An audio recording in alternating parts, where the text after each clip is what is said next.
जसं आम्ही मुंबई, नवी मुंबई, पिंपरी चिंचवड महापालिका लढवतोय तसं आम्ही पुणे महापालिका पण पूर्ण क्षमतेने लढवत आहोत. पुण्याच्या 165 जागा आम्ही लढवणार आहोत आणि इथले सगळे सुशिक्षित लोकांना संधी देणार आहोत. पुणे हे विद्येचं माहेरघर आहे. हे जर खरं असेल तर या पुणे शहरामध्ये आता मटकावाला, गुटखावाला, दारूवाला, लॉटरीवाला निवडून न जाता डॉक्टर, वकील, इंजिनियर, प्राध्यापक, सायंटिस्ट असे लोक निवडून जावेत, अशा प्रकारची आमची भूमिका आहे आणि त्यामुळे आम्हाला चांगला रिस्पॉन्स आहे. किती जागा आहेत पुण्यामध्ये, किती लढवणार? पूर्ण 165च्या 165 जागा आम्ही लढवणार आहोत. कारण आम्हाला नियतीने खूप मोठी संधी निर्माण करून दिलेली आहे. प्रस्थापित पक्षांमध्ये एवढी गर्दी आहे की त्यांच्याकडे एकेका जागेसाठी 20-20 लोक इच्छुक असतील, पण ते एकच माणसाला तिकीट देऊ शकतात. राहिलेले 19 लोकांचं पुनर्वसन करण्याची आमची पूर्ण योजना आहे. त्यामुळे आम्हाला खूप चांगला प्रतिसाद आहे, चांगले उमेदवार आम्हाला मिळतात. त्यामुळे आम्ही पूर्ण जागा लढवू. इच्छुक उमेदवार आहे, त्यांचा क्रायटेरिया काय आहे? इच्छुक उमेदवारांचा आम्ही पहिला जो इच्छुक म्हणून फॉर्म आहे तो भरून घेत असतोय. त्यांचा बायोडेटा सगळा तपासतो आम्ही आणि आमच्याकडे फक्त 2च अटी आहेत की तो माणूस सुशिक्षित असावा आणि तो टॅक्स पेअर असावा. जातीची, धर्माची अट आम्ही ठेवलेली नाही, भाषेची, प्रांताची कधी ठेवणार नाही. तर आता आपल्या समोर एवढे बलाढ्य पक्ष आहेत, म्हणजे पारंपरिक पक्ष आहेत आणि मोठे पक्ष आहेत. हे जाती धर्माच्या नावाखाली जर मतं घेत आहेत तर तुमचे काय असतील असे पॉइंट की कुठल्या आधारे तुम्ही मतं घेणार आहात? प्रत्येक पक्षाचा वेगवेगळा झेंडा आहे, तर तुमचा कुठला झेंडा असणार? हे भारताचं, महाराष्ट्राचं दुर्दैव आहे की 75 वर्षानंतर सुद्धा इथलं राजकारण जात, धर्म, भाषा, प्रांत याच्या आधारे चाललेलं आहे. हे सगळे लोक झेंड्याच्या आधारे राजकारण करतायत. भगवा, निळा, पिवळा, हिरवा असे झेंडे आहेत. आम्ही अजेंडावर काम करू आणि अजेंड्याच्या आधारे ह्या निवडणुका लढवू. आणि आमच्याकडे जात, धर्म याच्यापेक्षा माणसाची गुणवत्ता, त्याची क्षमता, त्याचं ज्ञान, त्याचं शिक्षण, त्याची दूरदृष्टी याला प्राधान्य असणारे. कारण आपल्याला देश पुढे न्यायचा असेल तर अशाच सुशिक्षित लोकांना संधी दिली पाहिजे. तुमचं विजन काय असणार? आमचं विजन शहरांच्या बाबतीत तर एवढंच आहे की पहिलं या शहरांना धूळमुक्त केलं पाहिजे, ट्रॅफिक मुक्त केलं पाहिजे, स्पीड ब्रेकर मुक्त केलं पाहिजे आणि या शहरांमधले जी अस्वच्छता आहे ती घालवली पाहिजे. गटारं प्लास्टिक मुक्त केली पाहिजेत आणि गार्डन सुद्धा प्लास्टिक मुक्त केली पाहिजेत. आमची यादी शेवटच्या 3 दिवसात आम्ही जाहीर करायला सुरुवात करू. कारण गर्दी खूप आहे आणि आम्हाला खूप चांगले चांगले उमेदवार मिळणार आहेत. त्यामुळे आम्ही फिल्टर करण्यासाठी थांबलेलो आहोत. मुलाखती आम्ही काय 2च मिनिटात घेणार आहोत आणि बाकीचे पक्ष पण फक्त फॉर्मॅलिटीज करत असतात. ते कोणाला द्यायचं ते पहिले ठरलेलं असते. तुमचं पण अगोदर ठरलंय का सगळं? नाही, आमचं हे ठरलेलं आहे की 2 दिवस अगोदर सगळं जाहीर करायचं. उमेदवारी कोणत्या ह्याच्यावर तुम्ही घेणार? उमेदवारीचे निकष, त्याची साक्षरता, त्याची लोकप्रियता, त्याचं समाजातलं काम आणि त्याची दूरदृष्टीता, त्याचं विजन काय त्याच्यावरच्या आधारे आम्ही देणार आहोत. इलेक्टिव्ह मेरिट बघणार नाही का? इलेक्टिव्ह मेरिट हेच आहे ना. कारण आतापर्यंत इलेक्टिव्ह मेरिट म्हणजे किती पैसे वाटू शकतो, किती जातीच्या नावा मतं घेऊ शकतो, किती धार्मिक ध्रुवीकरण करू शकतो. आमच्याकडे हा क्रायटेरिया नाहीये. तो माणूस त्या विभागाचं विजन काय देऊ शकतो, दूरदर्शिता काय असेल त्याच्या आधारे आम्ही त्याला तिकीट देणार आहोत. पुण्यातील कोणत्या समस्या? पुणेच नाही, सगळ्या महाराष्ट्रातल्या मुख्य शहरांच्या समस्या तेच आहेत. काय धुळीनं लोक ग्रस्त आहेत, स्वच्छ पाणी नाही प्यायला, ट्रॅफिक आहे आणि जागोजागी सगळे सिग्नल जाम येतं. तेच प्रश्नांवरती काम करायला पाहिजे. तुम्ही परदेशातलं उदाहरण सारखं देताय, तुम्हाला आपल्या देशात म्हणजे आता तुम्ही देताय उदाहरण ते म्हणून बोलते सारखं तुम्ही परदेशासारखंच करावं. पण आपल्याला भारत आहोत, भारतात हे बोलत नाही. मी नेहमी जे तुम्हाला परदेशाचं उदाहरण सांगतोय, जास्तीत जास्त सिंगापूरचं मी उदाहरण सांगतोय. त्याचं कारण असं आहे की सिंगापूर हा या जगाच्या पाठीला असा देश आहे की जो आपल्या एखाद्या शहरा एवढाच आहे. म्हणजे मुंबई असेल, ठाणे असेल, पुणे असेल, एवढं शहरा एवढा आहे. त्याच्याकडे स्वतःची शेती नाहीये, त्याच्याकडे स्वतःची इंडस्ट्री नाहीये, त्यांच्याकडे स्वतःच्या काही खाणी नाहीयेत. म्हणजे सोनं मिळतंय, बॉक्साईट मिळतंय, मॅग्नेशियम मिळतंय, असं काही त्यांच्याकडे नाहीये. त्यांच्याकडे स्वतःची इंडस्ट्री नाही, स्वतःची जर्मनी, जपान सारखी टेक्नॉलॉजी नाही. तरी सुद्धा त्यांचा $1 आपल्या 70 रुपये एवढा आहे. 1965ला सुरू झालेला देश, आपल्या एका शहरा एवढा देश आज आपल्या 70 पट पुढे. मग आपण त्यांचा आदर्श घेऊन आपल्या देशात सुद्धा हे का करू शकत नाही? म्हणून मला पुन्हा पुन्हा आपले शहर करू सिंगापूर हे सांगावं लागते आणि आपले शहर करू सिंगापूर या थीम वरतीच आम्ही या सगळ्या निवडणुका लढून तशाच प्रकारची हे शहर बनवण्याचा आमचा या निवडणुकीच्या माध्यमातून प्रयास आहे, प्रयत्न आहे. जनतेला काय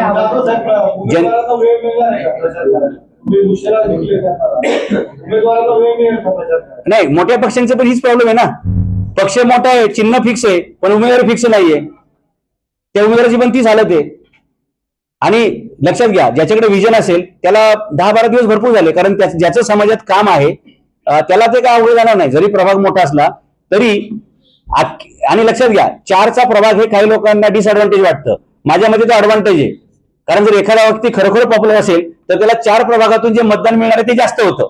आणि त्याच्यामुळे जसं डायरेक्ट नगराध्यक्षाची निवडणूक असते तशा प्रकारचा हा मिनी महापौर समजा ते निवडण्याची त्याला संधी मिळते आणि म्हणून लोकप्रियतेच्या आधारे जाता येईल. नागरिकांना आव्हान आहे. नागरिकांना आमचं हेच आव्हान आहे की आतापर्यंत तुम्हाला मोठ्या राजकीय प्रस्थापित पक्षांनी गंडवलेले आहे, कधी धर्माच्या नावावर, कधी जातीच्या नावावर, कधी भाषेच्या, कधी प्रांताच्या नावावरती, कधी अस्मितेच्या नावावरती. त्याला न गंडता तुम्ही फक्त उमेदवाराची लायकी बघून, त्याची क्षमता बघून, त्याची गुणवत्ता विद्वत्ता पाहूनच त्याला मतदान केलं पाहिजे. जात धर्म भाषा प्रांत न बघता हेच नागरिकांना आमचं आव्हान आहे. कारण नागरिक जर असे गुणवत्तावाले झाले तरच चांगले उमेदवार आपल्याला निवडून मिळतील. जसं आपण गाडी घ्यायला गेलो तर मालक कोण आहे ते विचारत नाही, फीचर विचारतो. मोबाईल फीचर विचारतो, कोणतीही वस्तूची क्वालिटी विचारतो. त्या वस्तूच्या निर्मात्या मालक, त्याचं आडनाव काय, त्याची जात काय, त्याची भाषा काय हे आपण जसं शोधत नाही, तसंच उमेदवाराची सुद्धा जात भाषा हे न शोधता त्याची पात्रता फक्त पाहणे एवढं आपलं काम राहील. जर नवीन संधी लोकांना मिळते ना, मला सांगा ना, आपण दर 5 वर्षाला गाडी बदलतो, दर 3 वर्षाला मोबाईल बदलतो, बरोबर, दर वर्षाला नवीन कपडे घेतो, दर आठवड्याला नवीन हॉटेल शोधतो. मग आपल्याला दर 5 वर्षाला नवीन उमेदवार का नको? आपण बाजारात गेलो तर लेटेस्ट गाडी कुठली विचारतो, लेटेस्ट मॉडेल कुठलं विचारतो, लेटेस्ट मोबाईल कुठला विचारतो. मग लेटेस्ट उमेदवार कोण आहे हे पण विचारा ना. तेच तुम्हाला कोण पाहिजे? ज्यांना काहीच करता आलेलं नाही त्यांना पुन्हा पुन्हा निवडून द्या. आणि हे जे प्रचाराला येतात ना, तेव्हा त्यांना विचारा तुम्ही की बाबा तुम्ही पहिले काय केलं ते सांगा. पहिले तुम्हाला नगरसेवक केलं, तुम्हाला आमदार केलं, खासदार केलं, त्यावेळी तुम्ही लावलेले दिवे घेऊन या, जेणेकरून त्या दिव्याच्या उजेडात आम्हाला शोधता येईल की आमच्या अंधारमय भविष्याचं झालं काय आणि अजून अंधारात कशावर आणि कोणत्या दादागिरीला घाबरायची गरज आहे. ज्या माणसाकडे विजनच नसेल, ज्याला भविष्यात काय करायचं हेच कळत नसेल, त्यांना पुन्हा पुन्हा घेऊन तुम्ही काय दगडोडोक आपण घेणार आहात.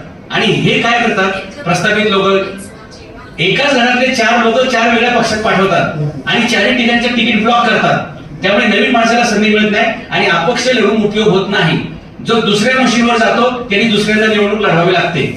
त्याच्यात पण हे प्रयोग करतात की जास्तीत जास्त लोकांना फॉर्म भरायला होतात, जेणेकरून जर एखादा स्थितीत उभा राहिला तर त्याचा नंबर पहिल्या मशीनवर नाही आला पाहिजे. कारण पहिल्या मशीनवर नंबर आला तर माणूस वर पासून खाली 15 किंवा 16 नंबर असतात ते बघतो माणूस.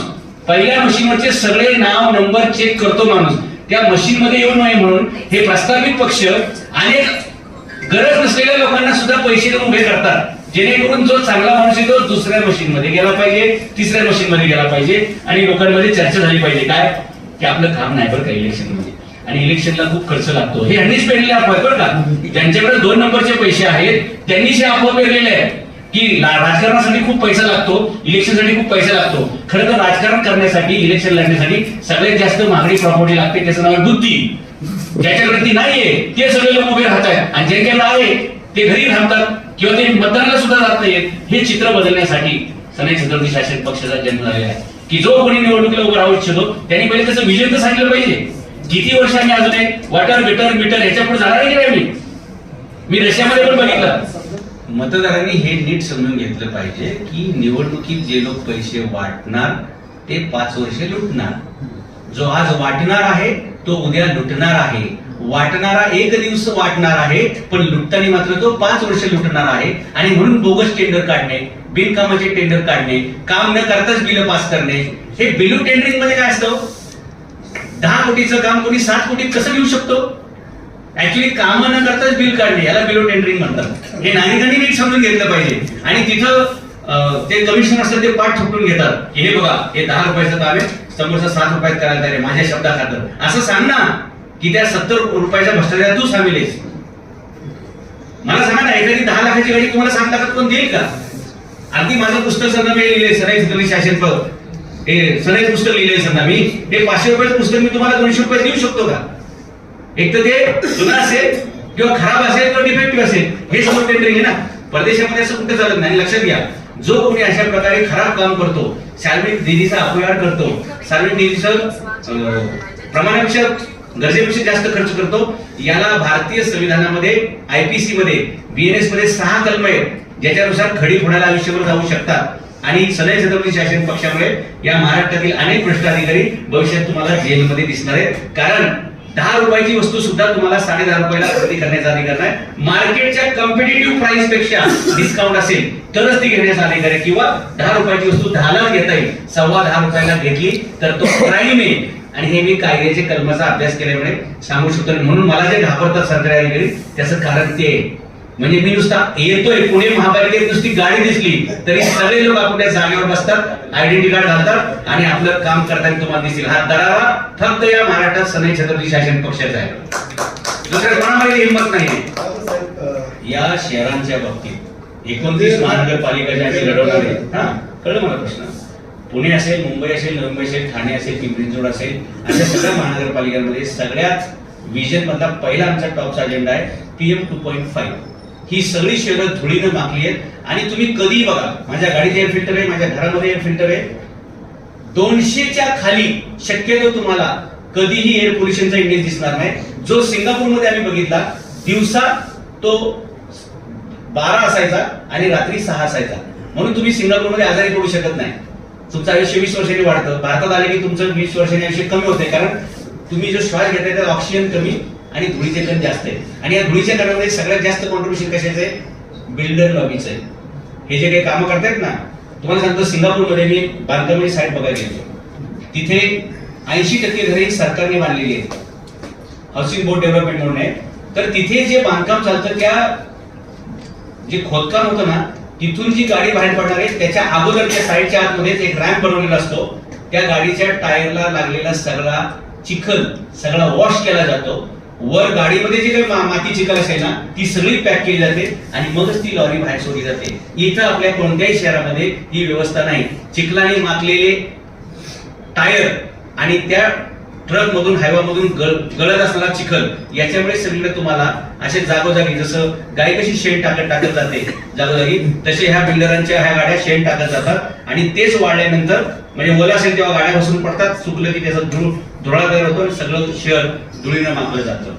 म्हणजे आज झाडू मारला पालिकेनं, तर उद्या परत कुठे एवढं धुळी येते हो, ते बिल्डरांच्या बाबीचे. बिल्डरांवर कुणी कारवाई करायला तयार नाही, कारण या बिल्डरांचे अर्धे पार्टनर राजकीय लोक आहेत आणि अर्धे पार्टनर ब्युरोक्रॅट्स आहेत. त्यामुळे याच्यावर कारवाई करायची कुणी?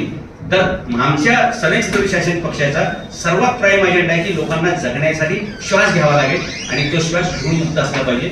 आणि म्हणून PM 2.5 हा कोणत्याही प्रकारे कंट्रोल झाला पाहिजे, तो 40च्या खाली आणला गेला पाहिजे. हे आमचं पहिला अजेंडा आहे. दुसरा, ही शहरं ट्रॅफिक मुक्त झाली पाहिजे. हे ट्रॅफिक का होत आहे याच्या मागे काही इंडस्ट्रीचं पण कारण आहे बरं का. तुम्हाला वाटतं की फक्त गाड्या जास्त झाल्या म्हणून ट्रॅफिक नाहीये, त्याचं नियोजन नाहीये, त्याला शिस्त नाहीये. सिंगापूरमध्ये, दुबईमध्ये तुम्ही जर नियम तोडला, सिग्नल जम्प केला किंवा चुकीच्या पण चालवली तर 12 रेटिंगचे पॉईंट असतात. त्याच्यानुसार तुमचं लायसन कॅन्सल होऊ शकतं, तुमची गाडी जप्त होऊ शकते. इथं काही नाही, तुम्ही काही करा, 200-500 द्या, आम्ही सुटणार, अशा भावनेमध्ये लोक जगतात. आणि ट्रॅफिकमध्ये वाहन चालकांची बेशिस्तपणा हा सुद्धा सगळ्यात मोठा रोल आहे. त्यामुळे प्रदूषणमुक्त शहर, ट्रॅफिक मुक्त शहर आणि तिसरं स्पीड ब्रेकर मुक्त शहर. आज या शहरामध्ये जास्तीत जास्त टू व्हीलर घसरण्याचं प्रमाण कशामुळे? स्पीड ब्रेकर आणि रमलर मध्ये ज्या पांढऱ्या पट्ट्या असतात ना, त्या तर ती पांढरी पट्टी आहे ना, एक आडवी पट्टी 18,000 रुपयाला बनते. 5-5चं असं भस्म लावल्यासारखं कपडा लावलं असं नाही तर ते भस्म पेरलेलं येतं. म्हणजे एक ती रमलरची 5ची टोळी ना, म्हणजे रमलर मारणारी आणि रमलर टाकणारी ती टोळी की नाही, एका रात्रीत 1-1 लाख रुपये कमवते. म्हणून चौकात तुम्हाला हे पांढरे रमलर म्हणजे मफलर घातलेले कार्यकर्ते आणि रमलर असणारे चौक. त्या रमलरची आवश्यकता नसताना सुद्धा कॉन्ट्रॅक्टरला पैसे मिळत आहेत, कॉन्ट्रॅक्टर मधून मग अधिकाऱ्याला मिळत आहेत, नगरसेवकला मिळत आहेत. म्हणून रमलर हे पालिका जगण्यासाठी आणि कार्यकर्ते जगण्यासाठी आवश्यक बाब आहे असं त्यांचा समज झालेला आहे. आणि जो रमलर आहे पांढऱ्या कलरचा, त्याच्यात एक केमिकल असतं, जेव्हा ते रमलर मारलं जातं त्याच्यावर जेव्हा पाणी पडतं त्याच्यातून एक निर्मासारखा किंवा सारणासारखा एक फेस बाहेर पडतो. त्या फेसामुळे टू व्हीलर घसरून पडतात. अपघाताला हे एक प्रमुख कारण आहे. त्यामुळे स्पीड ब्रेकर मुक्त शहर, रमलर मुक्त शहर, ट्रॅफिक मुक्त शहर हा आमचा अजेंडा आहे सनई छत्रपती शासन पक्षाचा, जेणेकरून शहरामध्ये लोकांना जगल्यासारखं वाटलं पाहिजे. शहरात राहणं ही आता शिक्षा वाटते लोकांना.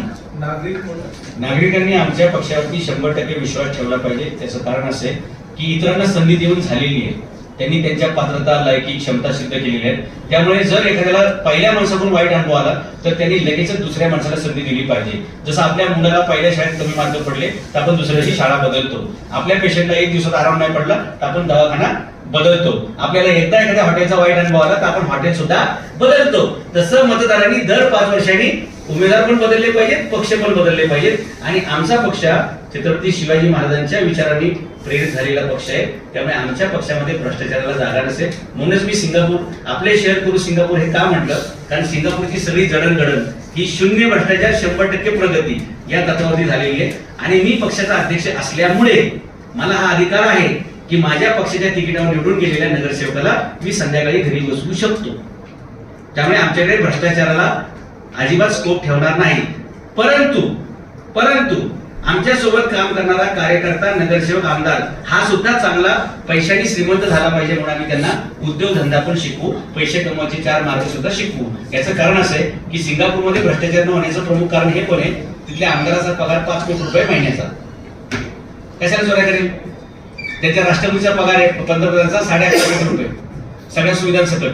अमेरिकेच्या राष्ट्रपतीपेक्षा दुप्पट पगार हा सिंगापूर सारख्या छोट्याशा राष्ट्राच्या प्राईम मिनिस्टरचा आहे. एवढे चांगले जर पगार असतील तर कोण कशाला भ्रष्टाचार करेल? आणि भ्रष्टाचार करायचा असेल तर तिथली जनता त्यांना निवडून देत नाही. तिथं भ्रष्टाचारांना अजन्म करावा अशी शिक्षा आहे. हे बघा, एखाद्या व्यक्तीने आमच्याकडे तिकीट मागितल्यानंतर त्याच्यावर काय गुन्हे दाखल आहेत की नाही याचा पण आम्ही अभ्यास करू. त्याच्यावर भ्रष्टाचाराचे काय काय आरोप आहेत याचा अभ्यास करू. आणि न्यायालयात ते सिद्ध झाले का याचाही अभ्यास करावा लागेल. दुसरी गोष्ट बरं का, राजकारणात छोटे मोठे केसेस पण केले जातात. त्यामुळे खरोखर त्या माणूस बघा, कन्व्हिक्ट असणं आणि शिक्षा होणे या 2 गोष्टींमध्ये फरक आहे. एखाद्यावरती चालता गुन्हा दाखल करता येतो सत्ताधाऱ्यांना, त्यामुळे तो आपण ग्रहीत धरला पाहिजे असं काही मला वाटत नाही. नंबर 1 म्हणजे हे सगळे वस्तुजन्य आणि परिस्थितीजन्य व्यक्तिजन्य पण आहे. दुसरी गोष्ट, राजकारणात सज्जन माणूस कोण यायला तयार आहे? मला दाखवा. मी जर ठरवलं की राजकारणामध्ये चांगल्या लोकांना तिकीट द्यायचंय तर तुम्ही आढावा घ्या ना. किती सुशिक्षित लोक इलेक्शन लढवायला तयार आहेत? कारण त्यांच्या मनामध्ये असा भ्रम तयार करून ठेवलेला आहे की राजकारण करणे हे डॉक्टर, वकील, इंजिनियर, प्राध्यापक यांचं काम नाही. ते काम कोणाचं आहे?